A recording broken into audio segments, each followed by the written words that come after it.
Guys, welcome po sa Encourage 888. Ang reading na ito ay para sa entertainment at personal na reflection lamang. So, gamitin lamang yung mensaheng tutugma sa iyong sitwasyon. So, ngayon tatanong natin ano ba yung tingin ng taong ito sa'yo? Okay? Ano ba ang tingin niya sa'yo ngayon?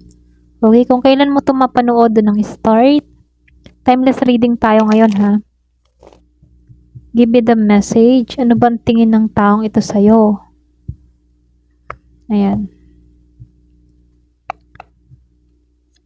So, Seven of Wands, Page of Wands reverse, Seven of Swords, Queen of Pentacles. So, dito, meron ako nakikitang Aries, Leo, merong Sagittarius, meron ding Gemini, Libra and Aquarius, merong Taurus, Virgo, Capricorn, and Pisces, Scorpio, and Cancer. So, halos lahat naman nandito,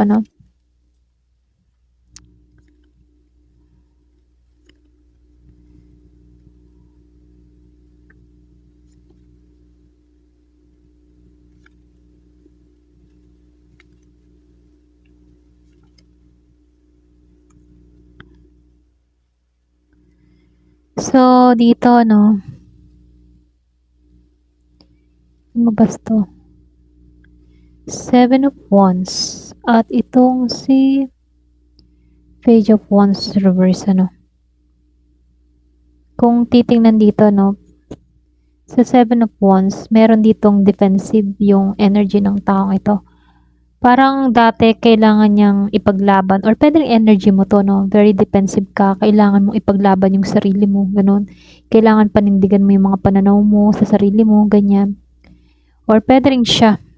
Pero ngayon, meron lang ako nakikita ditong tao na very defensive yung energy.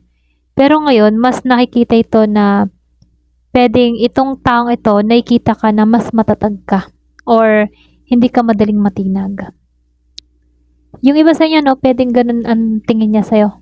Matatag ka na, hindi ka madaling matinag, matindi yung paninindigan mo or matindi yung pananaw mo sa buhay, parang ganon. Kumbaga naninindigan ka na. Kaya lang dito sa Page of Wands reverse, merong impulsive energy or sabihin nating immature. Posible dati mabilis tong humusga or mabilis ma-excite pero hindi niya talaga maintindihan yung buong situation dito. May bagay siya dito na mali yung pagkakaintindi tungkol sa'yo. Okay? Para bang nahusgahan ka ng tao na to. Hindi niya napag-isipan or hindi kanya napag-aralang maayos, ganon. So, dito, lumalabas itong si Seven of Swords at itong si Queen of Pentacles din eh. Ito yung malaking pagbabago eh. May dito may realization, merong pagbubunyag. Para bang meron tong bagay na dati ayaw aminin sa'yo, okay? Pero lumalabas dito, ngayon, nagsisimula tong harapin yung katotohanan tungkol sa'yo, okay? Pero kung titingnan nakikilala ka niya na stable ka ngayon, practical ka, independent ka, okay? Para bang meron kang sariling value. Hindi ka lang niya tinitingnan base sa emosyon, Nakikita ka niya dito na kaya mong ayusin yung buhay mo, okay? Ibang hindi mo kailangan ng tulong na iba para maging okay ang buhay mo. Kaya mo yung sarili mo, ganun. Kaya mong ayusin yung sarili mong problema, hindi mo kailangan ng tumulong or humingi ng payo ng iba, kaya mo yung sarili mo, sa madaling salita. So, dito, lumalabas din dito. Lumabas itong Seven of Pentacles and that reverse. Pareho silang naka-reverse dito. May may pagsisisi. Parang naiisip niya na mali yung kanyang assessment about sa'yo, okay? Maring itong tao nito, nararamdaman niya na may panahon siya or opportunity na nasayang niya about sa'yo. Okay? Kaya dito, hindi siya, hindi siya lubusang, alam mo yun, hindi niya lubusang matanggap yung pagbabago na nangyayari. Posible sa'yo, ganyan. Kahit nagbago na yung perception niya, no, may bahagi pa rin itong tao na to na kumakapit sa dating version na tingin niya sa'yo. Okay? Yung dating ikaw, ganun pa rin yung tingin niya. Para bang hinihiling niyang hindi ka nagbago. Ganun. Ganun pa rin yung pag-ugali mo. Ganun. So, dito, malabas. Seryoso, no? Nakikita ko dito may seryoso. Nagkakaroon to ng pasensya na utol ako. Nagkakaroon to ng seryosong pananaw sa'yo. Nakikita ka ng tao na to na someone na meron ng boundaries or pwede rin sabihin na meron kang authority or pwede rin control sa sarili mo, no? Hindi ka na basta mapapangunahan. Ganon kanya tingnan ngayon. Pero may anxiety ha. Maraming iniisip. Posible iniisip ng tao na to kung ano naging mali niya, ano ba yung dapat niyang ginawa, paano mo siya tingnan ngayon, ganyan. Napapaisip siya. Yung bang tipo na, ano kaya yung tingin ng taong ito sa akin ngayon? Okay? Ganon. So, lumalabas the Fool and Four of Wands, ay Five of Wands. Okay? Five of Wands. Reverse. Pero kung tutusin, sa The Fool, andun yung desire. Para ba nagkakaroon siya ng fresh perspective about sa'yo? Parang gusto kanyang simulang tingnan, okay? Kung ano ba yung bagong angle sa'yo. Kumbaga, hindi na siya nagbabasa sa dating assumptions, para bang tinitingnan niya, ano kayang bago sa taong ito? Ano kayang meron sa kanya ngayon? Okay? Ganon. Ano bang itsura mo ngayon? Ganon. So, lumalabas din sa Five of Wands, reverse, ayaw na nito ng away sa'yo.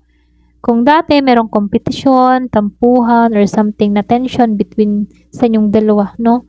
Ngayon, mas gusto niyang kumalma yung situation. Okay? Ayaw niya na ng gulo. Ito nga yung gusto niya, si Ten of Cups. Kasi ito yung interesting dito. Nakikita ka ng tao na to ngayon na may posibilidad na magkaroon siya ng emotional happiness pagdating sa'yo, okay? Para bang nararamdaman niya dito na kapag kasama ka, may harmony, or maganda yung connection ninyong dalawa, mabubuo, ganun. So, nakikitaan ko dito, hindi naman yung automatic na relationship sa inyong dalawa, no? Pero nafe-feel niya dito na pag ikaw yung kausap niya or kasama niya, andun yung harmony, andun yung peace, okay? Napaka-positive lang talaga ng emotion niya pagdating sa'yo, okay? Pero kung tutusin, meron pa rin siyang emotional hesitation. Maring may feelings or merong emotional thoughts, pero hindi niya alam kasi kung paano ito ipapakita. Pwedeng takot sa rejection, okay? Takot, ganyan. Takot sa'yo, ganyan. Takot sa sasabihin mo. Takot sa iisipin mo sa kanya. Lalo-lalo na ngayon. Okay? So, dito, Two of Pentacles. And the Eight of Pentacles reverse. Ang problema lang dito sa taong ito, effort. Ito lang nakikita ko, effort. Kahit nagbabago yung tingin niya sa'yo, no? Hindi naman ibig sabihin na handa siyang gumawa ng consistent effort dito. Kumbaga, nakikitaan ko dito, meron siyang question na, kailangan pa ba akong kumilos sa taong ito? Ganon yung kanyang peg dito. Kailangan ba talagang lumapit ako sa kanya? Okay? May mga ganon siya dito. Pero kung titingnan mo dito, nagbabalance siya dito. Kumbaga, iniisip niya kung lalapit ba o mananatiling yung distansya sa'yo, ganyan. Kumbaga, nag-iisip siya dito, ano ba dapat kong tamang gawin? Ganon, nag-iisip siya dito. Ano ba yung dapat kong tamang gawin sa aming dalawa? Kulang sa effort eh. Ayan. So, dito, lumabas ito si King of Wands at itong si The Chariot. Kaya namang kulang to sa effort eh. Kaya lagi siya nagko-question eh. Maego to eh. Mataas ang pride. Ito yung pumipigil sa kanya. Yung pride niya. Gusto niya magkaroon ng control pero maring Matigas talaga ang ulo ng tao na 'to, okey? Gusto niya kasi control ka niya. Ayaw niya na siya yung kokontrolin. Siya yung gusto niya, siya yung kokontrol. Ikaw yung parang may gusto sa kanya or ikaw yung susunod sa kanya, mga gano'n. Yun yung gusto. Hindi maganda rin yung gano'n, dapat balanse lang, 'no? Pero dito 'no, may strong movement energy dito. Kapag nakapagdesisyon 'to, kaya niyang kumilos ng mabilis at determinado. Okay?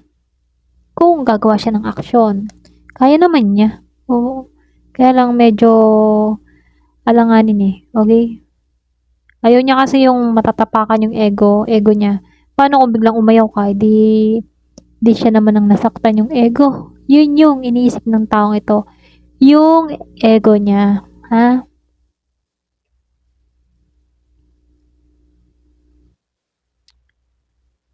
Meron social tension dito, no? Parang third party influence dito sa Three of Cups, pwedeng gossip or misunderstanding. Posible may mga tao dito sa sitwasyon nyo or sa paligid nyo dito na nakaapekto sa dati nyong koneksyon. Okay? Merong mga nakisawsaw, gumulo sa relasyon nyo, ganyan.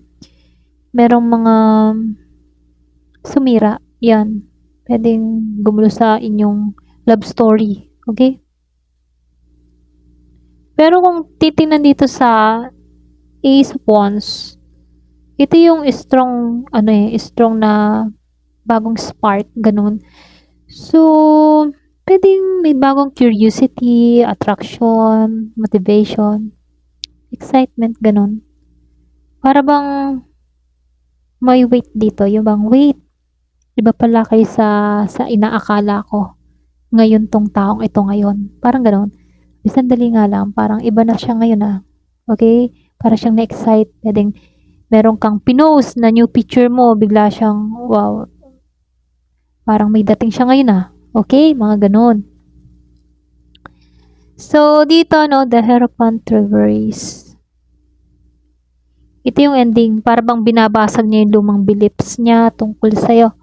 Yung mga luma niyang pagkakakilala sa'yo. Okay? Hindi niya na gustong sundin yung dating opinion or mga dating expectation or pwede rin yung mga roles na pinapaniwalaan niya before. Hindi niya na yun susundin, okay? Para bang ngayon, nagkakaroon siya ng bagong perspective about sa'yo, okay?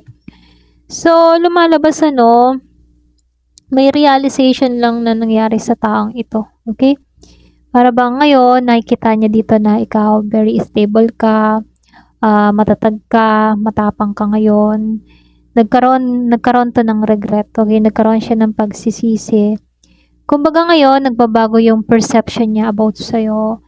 May bago siyang curiosity, okay? Or pwede rin, may bago siyang attraction about sa'yo. Pero alam mo yon, meron lang hesitation kasi humahad lang dito ay yung kanyang pride, okay? At yung kanyang ego. Bago to kumilos, yun yung humahad lang dito. Ito lang nakikita ko dito. Okay? Ayun, para kung sa kabuuan nag-iiba na yung paningin niya sa'yo. Yun yung maganda doon. Nag-iiba na paningin niya sa'yo. Okay? Ayun, hanggang dito na lamang po. Thank you for watching. Love and peace.